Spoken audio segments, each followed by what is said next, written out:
Então, caminhando aqui, os principais impostos, que era comum nessa época, era o quinto, né? 1/5, ou seja, 20% da riqueza extraída. Então, tudo que era extraído, 20% pertencia a Portugal. A captação, imposto sobre o número de escravos, então, ou seja, dependendo da quantidade de escravos que você tem, além do quinto você tinha que pagar, né? A derrama não era um imposto, mas a cobrança através da força do quinto atrasado, ou seja, se você tivesse que dar, porque tem lá, né, uma simulação, se você tivesse que dar para Portugal, sei lá, 100 quilos de ouro por ano, e acontecesse de você só dar 80, ele ia te cobrar 120 no ano que vem, né? Por quê? Porque os 20 que você não pagou nesse ano, você vai ter que pagar esse quinto atrasado. Então, a sua dívida aumentaria. Tranquilo? Beleza? Aqui, para você ter ideia, ó, por ano, eles estabeleciam uma meta de 1.500 quilos de ouro. Claro que aqui a gente está pensando na colônia como um todo. O Brasil tinha que mandar para Portugal 1.500 quilos de ouro por ano. É ouro pra caraca, né? Tá falando de 1,5 toneladas. Quais eram os órgãos de controle, né? Independência das minas, fiscalizavam o controle e a distribuição de terras para explorar e a cobrança dos impostos. Como que funcionava? Lembra das Seis Marias, que era uma porção de terra dada aos colonos? Nesse caso aqui, você como explorador, você chega lá, ó, eu tenho tantos escravos, eu quero explorar uma terra. Eles então te davam a terra, um direito de explorar essa terra e você pagava um tributo a eles. Ou seja, eles não precisavam se preocupar com trabalhadores porque tinha quem trabalhava, né, e pagava eles os impostos.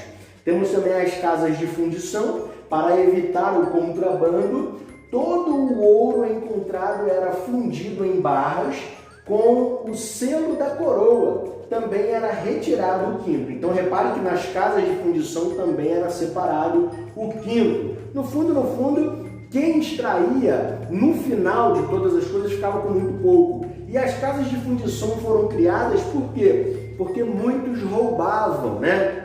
Qualquer buraco que você imaginar, os caras enfiavam o raio do ouro para poder sair. Por quê? Porque quanto mais ouro eles conseguissem acumular, em algum momento poderiam até, para quem era escravo, comprar a sua euforia, né? A sua carta de euforia. Então, era interessante para alguns essa questão do contrabando, mas eles criaram a casa de fundição justamente para parar com essa treta toda. Caminhando aqui, a gente percebe, né, a casa de fundição em Ouro Preto, que é uma cidade histórica maravilhosa, vale a pena quem puder dar um rolé, e a antiga intendência, né, e outra casa de fundição que se encontra no Museu do Ouro, lá em Sabará. Tranquilão? Até hoje esses prédios existem, né, e são considerados aí patrimônio histórico do Brasil. Caminhando aqui, galera, para não pagar o imposto, uma alternativa era o contrabando, como a gente já viu, né?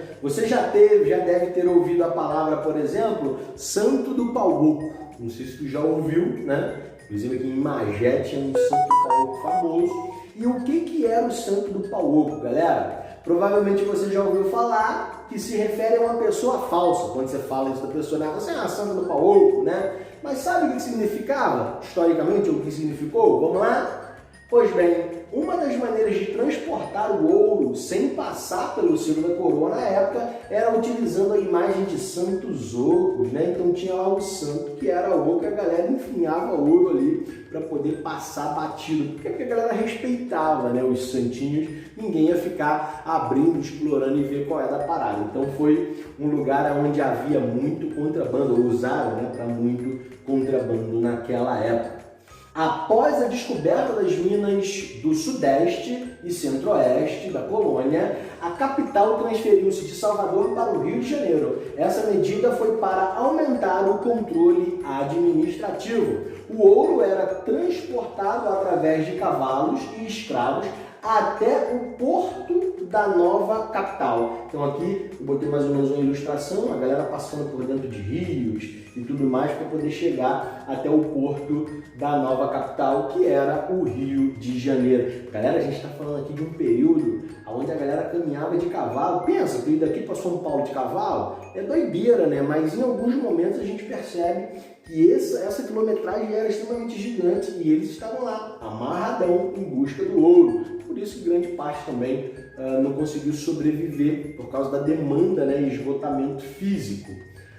Aconteceu uma série de revoltas, né? Revoltas ocorridas em decorrência da exploração olífera e das medidas da coroa portuguesa. Então tinha gente que ficava chateada porque a coroa portuguesa era malandra pra caramba, só queria benefício para manter lá a sua pompa, né, na Europa. Então a gente teve a Guerra dos Emboados, tivemos a revolta de Vila Rica, que foi uma das mais conhecidas, e a Inconfidência Mineira. Que a Inconfidência Mineira a gente vai conversar mais lá na frente quando a gente falar de Revolução Francesa, de Iluminismo e a influência do Iluminismo aqui na Inconfidência Mineira, Tiradentes, aquela parada toda que você já ouviu falar, beleza? A Guerra dos Emboados está aí, né? A Guerra dos Emboados foi a insatisfação dos paulistas que encontraram as jazigas e acreditaram ter o monopólio da extração, como as pessoas vindas de outro lugar.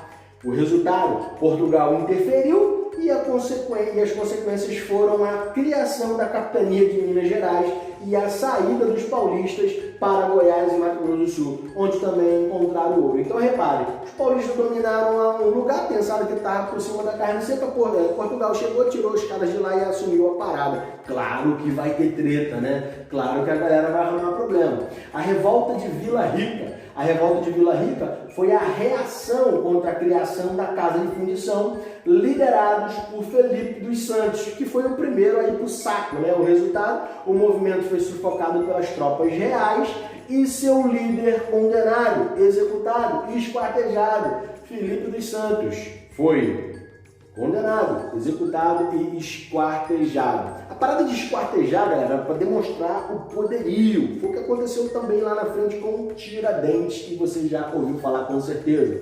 Confidência Mineira, como eu falei, a gente vai tocar no assunto de outro momento. A exploração continua levando o ouro a entrar em crise e ficou difícil pagar as tributações da coroa. Claro, é dinheiro pra caraca que tinha que dar pra coroa, parece que é o Brasil, você trabalha 4 meses por ano só para pagar imposto. O risco de sofrer a derrama era constante. Claro, o que era derrama? Era o atrasado, ninguém queria, né, ficar pagando esses impostos absurdos e às vezes você não conseguia pagar e ficava derrama, no ano que vem você tá na vala literalmente.